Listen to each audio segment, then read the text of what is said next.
Students, आज के video में हम लोग बात करने वाले हैं फिजिक्स के एक और नए टॉपिक के बारे में, जिसका नाम है वैद्युत क्षेत्र और वैद्युत क्षेत्र की तीव्रता। और वैद्युत क्षेत्र की तीव्रता यानी एक बिंदु के कारण वैद्युत क्षेत्र की तीव्रता क्या होती है, उसके बारे में हम लोग बात करने वाले हैं। तो चलिए हम लोग स्टार्ट करते हैं कि हमारा वैद्युत क्षेत्र क्या होता है। पहले हमारा पहला टॉपिक है वैद्युत क्षेत्र यानी इलेक्ट्रिक फील्ड क्या होता है। तो चलिए बात करते हैं अपने इलेक्ट्रिक फील्ड की तरफ।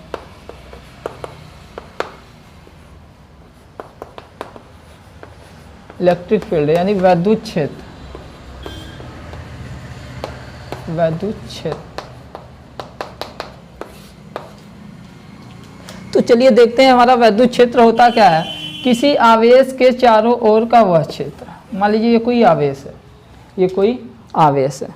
अब ये क्या होता है कि ये अपना एक क्षेत्र बनाते हैं। क्या बनाते हैं? एक क्षेत्र बनाते हैं।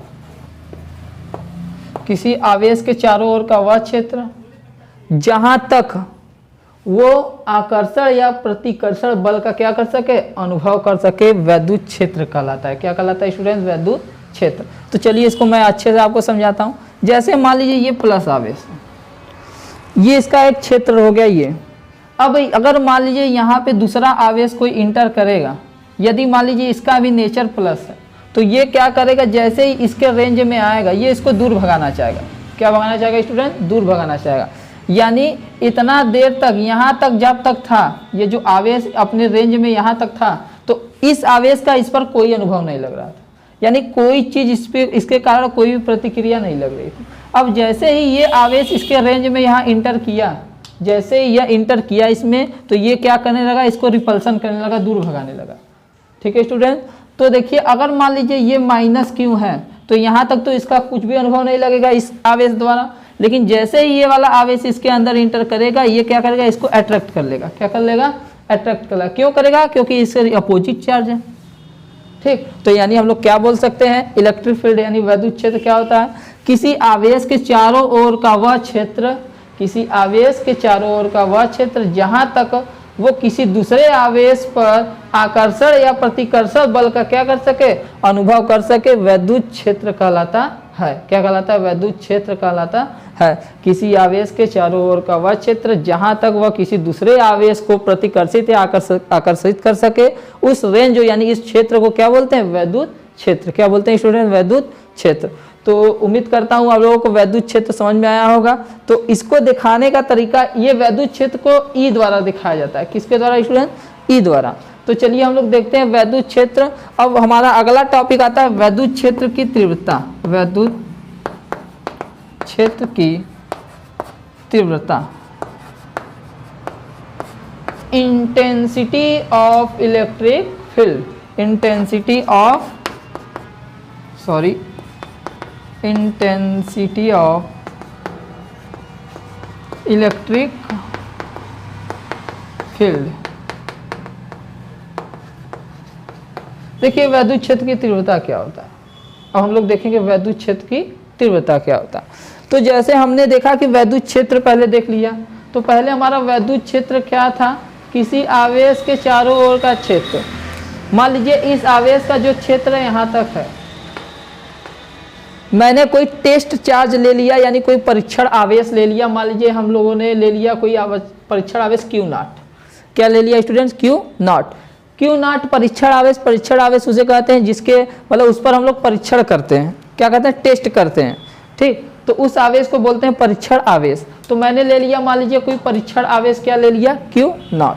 अब इसके द्वारा इस पर जो बल लगाया जाएगा, इसके द्वारा इस बिंदु पर, कोई बिंदु है मान लीजिए, ठीक, इस पर जो बल लगाया जाएगा, ठीक, उसी बल को जितना बल लगाया जाएगा उसी बल को ही क्या बोलते हैं? वैद्युत क्षेत्र की तीव्रता। क्या बोलते हैं? वैद्युत क्षेत्र की तीव्रता। यानी किसी बिंदुवत आवेश यानी किसी परीक्षण आवेश द्वारा किसी दूसरे आवेश किसी परीक्षण आवेश पर किसी दूसरे आवेश द्वारा लगाए गए बल को ही क्या बोलते हैं? वैद्युत क्षेत्र की तीव्रता। इसको भी ई द्वारा प्रदर्शित करते हैं। क्या करते हैं? इसको भी ई द्वारा प्रदर्शित किया जाता है। तो हम लोगों ने क्या देखा कि किसी परीक्षण आवेश पर किसी दूसरे आवेश द्वारा लगाए गए बल को ही क्या बोलते हैं? क्या बोलते हैं स्टूडेंट? वैद्युत क्षेत्र की तीव्रता। इसका आपका फार्मूला बन जाता है E बराबर किस पर F लगाया गया, किस पर F लगाया गया, Q नॉट पर, यानी किसी परीक्षण आवेश पर लगाया गया बल को ही क्या बोलते हैं, वैद्युत क्षेत्र की तीव्रता। या बोल दोगे एकांक परीक्षण आवेश पर, क्या बोलोगे, एकांक परीक्षण आवेश पर लगाए गए बल को ही क्या बोलते हैं, वैद्युत क्षेत्र की तीव्रता। यानी एकांक मतलब जब आपका परीक्षण आवेश का हो मान क्या हो जाए, 1 कूलम हो जाए, क्या हो जाए, 1 कूलम हो जाए, तो उस पर लगाए गए बल को ही क्या बोलते हैं, वैद्युत क्षेत्र की तीव्रता। तो देखिए बहुत ही सिंपल परिभाषा आपका है वैद्युत क्षेत्र की तीव्रता और वैद्युत क्षेत्र का। तो अभी हम लोगों ने एक फार्मूला जनरेट कर लिया जो कि हमारा E बराबर F/Q नॉट आया। तो इसका हम लोग जब देख लेंगे यूनिट, तो F का यूनिट हम लोग जानते हैं क्या होता है, न्यूटन, और अपान आवेश का यूनिट क्या हो जाएगा, कूलाम। तो हमारा क्या हो जाएगा, इसका मात्रक क्या हो जाएगा, न्यूटन प्रति कूलाम, क्या हो जाएगा, न्यूटन प्रति कूलाम। तो हम लोगों ने देख लिया वैद्युत क्षेत्र और वैद्युत क्षेत्र की तीव्रता हो गया। ठीक, अब हम लोग देखेंगे कि किसी एक बिंदु पर वैद्युत क्षेत्र की तीव्रता क्या होती है, किसी एक बिंदु के कारण वैद्युत क्षेत्र की तीव्रता क्या होती है। तो चलिए हम लोग देखते हैं किसी एक बिंदु के कारण वैद्युत क्षेत्र की तीव्रता क्या होती है। तो पहले हेडिंग डाल लेते हैं,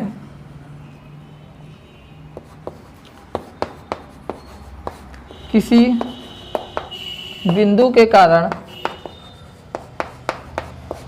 वैद्युत क्षेत्र की तीव्रता, वैद्युत क्षेत्र की तीव्रता। तो चलिए देखते हैं,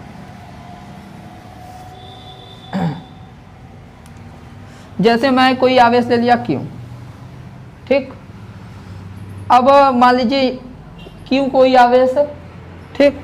अब मैं क्या किया कि मैं इससे एक R मीटर की दूरी पर, मान लीजिए R मीटर की दूरी पर कोई बिंदु P है, क्या है, कोई बिंदु P है, वहाँ पर कोई R मीटर की दूरी पर कोई बिंदु P स्थित है, ठीक। अब हमको क्या ज्ञात करना है, इस मान लीजिए इस बिंदु P पर कोई आवेश रखा है Q नॉट, क्या रखा है, Q नॉट, ठीक।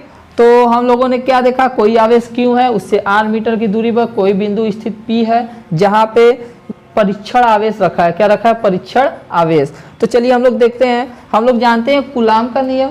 कूलाम का नियम हमने अपने पिछले वीडियो में बताया था, क्या होता है कूलाम का नियम, किन्हीं दो आवेशों पर लगने वाले आकर्षण या प्रतिकर्षण का बल वाला, ठीक। तो नहीं देखें वीडियो तो पहले जाकर उसे देख लीजिए, तब आपको ये अच्छे से समझ में आएगा, ठीक। तो चलिए देखते हैं हमारा क्या हो जाएगा, कूलाम के नियमानुसार, कूलाम के नियम से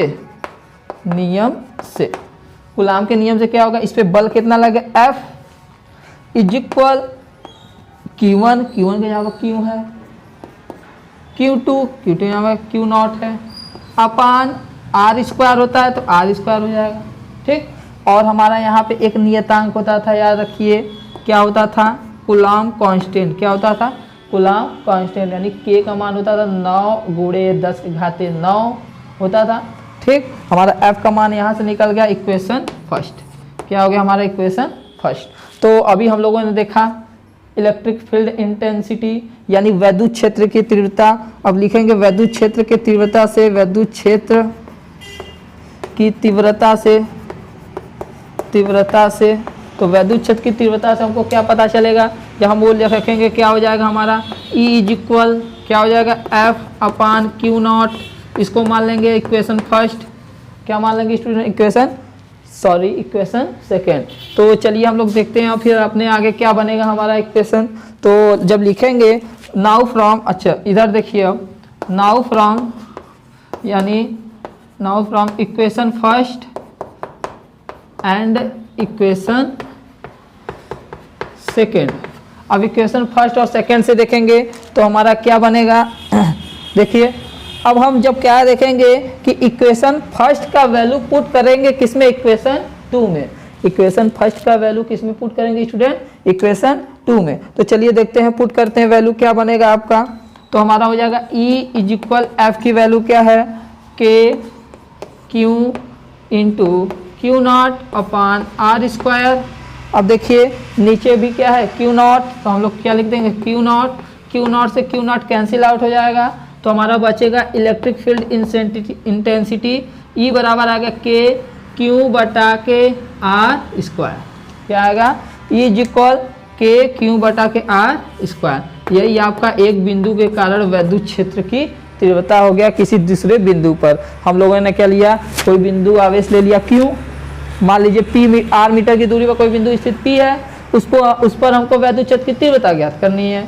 तो हम लोगों ने क्या देखा कि कूलाम के नियम से दो आवेशों के बीच बल, ये देख लिया, वैद्युत क्षेत्र की तीव्रता देखा था, ठीक, वो देख लिया। इक्वेशन फर्स्ट बनाया और इक्वेशन सेकंड बनाया। अब इक्वेशन फर्स्ट का वैल्यू इक्वेशन 2 में रखें तो हमारा क्या प्राप्त हुआ, ये इसको हम लोग क्या भी लिख सकते हैं, एक और चीज़ भी लिख सकते हैं, जहाँ k की वैल्यू भी लिख सकते हैं 1/4 पाई एप्सिलॉन नॉट, और क्या हो जाएगा Q/r², क्या हो जाएगा Q/r²। तो हम लोगों ने अपने आज की वीडियो में पूरा चीज़ कवर कर लिया, वैद्युत क्षेत्र क्या होता है, वैद्युत क्षेत्र की तीव्रता क्या होता है, और एक बिंदु के कारण वैद्युत क्षेत्र की तीव्रता क्या होती है हमने देख लिया। तो आज के लिए बस इतना ही, फिर हम लोग मिलते हैं अपने नेक्स्ट वीडियो पर, नेक्स्ट टॉपिक पर बात करेंगे फिजिक्स के। तो आप लोग अच्छे से इसे कॉपी करिए, लर्न करिए और राइट करिए। फिर हम लोग मिलते हैं अपने नेक्स्ट टॉपिक और नेक्स्ट